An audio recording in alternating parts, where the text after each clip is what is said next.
जय माँ काली मित्रों, आपका मेरे चैनल माँ काली महाकाल शक्ति उपासना में स्वागत है। मित्रों, आज का जो विषय है वो विषय ये है, बहुत ही महत्वपूर्ण विषय है और वो विषय एक प्रश्न पर आधारित है।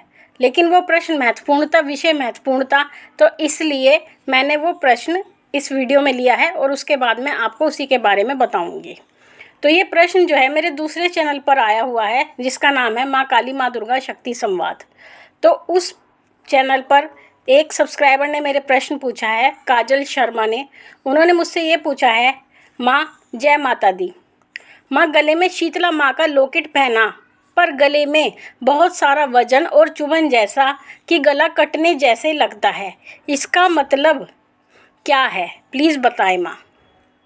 देखिए मित्रों, आपने देखा होगा कि बहुत सारे लोग क्या करते हैं, जब भी वो किसी तीर्थ स्थान पर जाते हैं घूमने फिरने के लिए या किसी भी अच्छे स्थान पर जाते हैं, किसी मेले में जाते हैं या किसी भी प्रकार की ऐसी जगह जाते हैं जहाँ पर पूजन सामग्री की दुकान होती है, तो सब क्या करते हैं, भगवान के जो लॉकेट होते हैं उन्हें खरीद लेते हैं और लॉकेट खरीदने के बाद वो उसको धारण कर लेते हैं, जिसमें वो माँ दुर्गा का भी होता है, हनुमान जी का भी होता है, भगवान शिव का भी होता है। किसी भी देवी देवता का जो लॉकेट होता है वो अक्सर मंदिरों के बाहर मिलता रहता है, तो लोग उसको लेकर के धारण कर लेते हैं।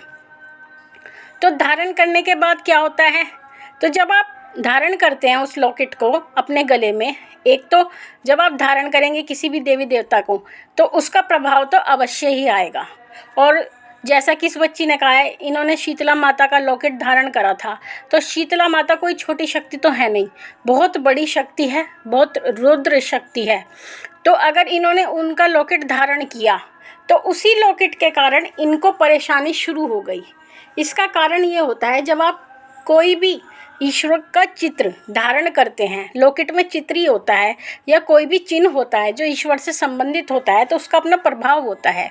देखिए मित्रों, जब पत्थर की मूर्ति में भाव के द्वारा ईश्वर जागृत हो जाते हैं, उसमें प्राण आ जाते हैं, प्राण प्रतिष्ठा के द्वारा, भाव के द्वारा, तो इसी प्रकार से लॉकेट भी होता है।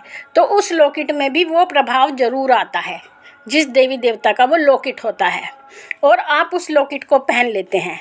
और पहनने के बाद में आप ये बात का ध्यान नहीं रखते कि आप किस अवस्था में हैं। आप बिना स्नान के भी हो सकते हैं, अशुद्धि अवस्था में भी हो सकते हैं, शौच के समय भी आप उसको धारण करते हैं, लघु शंका के समय धारण करते हैं। तो जितनी भी अशुद्धियाँ होती हैं वो उस समय पर आप उस लॉकेट को धारण करते हैं। तो इससे क्या होता है, उस जो लॉकेट की जो ऊर्जा का प्रभाव होता है वो नकारात्मक हो जाता है और वही नकारात्मक प्रभाव आपको कष्ट देने लगता है। और आपने देखा होगा कि बहुत सारे ऐसे तीर्थ स्थान होते हैं या कोई भी चौकी दरबार होते हैं, जब आप उसमें जाते हैं तो वो सबसे पहले यही कहते हैं कि आपने जो भी पहन रखा है अपने गले में, किसी भी प्रकार का धागा लॉकेट, आप उसको उतार दें, तब जा कर के दरबारों में एंट्री मिलती है। बहुत सारे दरबारों में नियम होते हैं, या बालाजी मेहंदीपुर जब जाते हैं वहाँ पे भी यही नियम होते हैं। वहाँ बहुत सारे आप देखोगे, कभी जाओगे तो वहाँ पर बहुत सारे लॉकेट, धागे वहाँ पर आपको जो लोहे के चैनल होते हैं उसमें बंधे हुए दिखाई देंगे, जो लोग उतार उतार के अपने बांध देते हैं मंदिर में प्रवेश करने से पहले। क्योंकि उनका अपना प्रभाव होता है उन लॉकेट का, उन धागों का। तो अगर आप इस तरह करते हैं तो आपको जो है उसका नकारात्मक प्रभाव आपको मिलना शुरू हो जाता है। तो इसलिए मित्रों, मैं आपसे ये अनुरोध करूंगी कि आप किसी भी प्रकार के देवी देवता के लॉकेट को धारण ना करें। लोग क्या करते हैं, टैटू बनवा लेते हैं देवता के नाम का। एक बात बताइए, अगर आपने टैटू बनवा लिया, लॉकेट धारण कर लिया, क्या उसको धारण करने से ही आपको देवता याद आएंगे या भक्ति का भाव आपके मन में जागृत होगा? अगर आप देवता को धारण करना चाहते हैं तो आप अपने मन में धारण करें, क्योंकि जो शरीर के अंदर जो सबसे शुद्ध चीज़ होती है वो हमारा मन होता है, जो कभी अपवित्र हो नहीं सकता।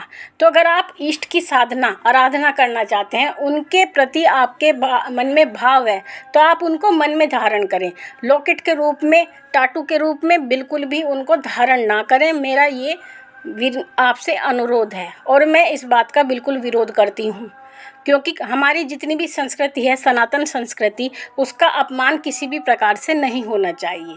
इसलिए आप इस तरह का लॉकेट धारण ना करें।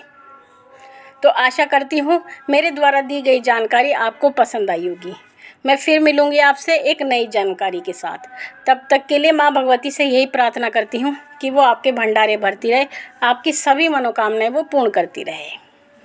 जय महाकाली, जय महाकाल।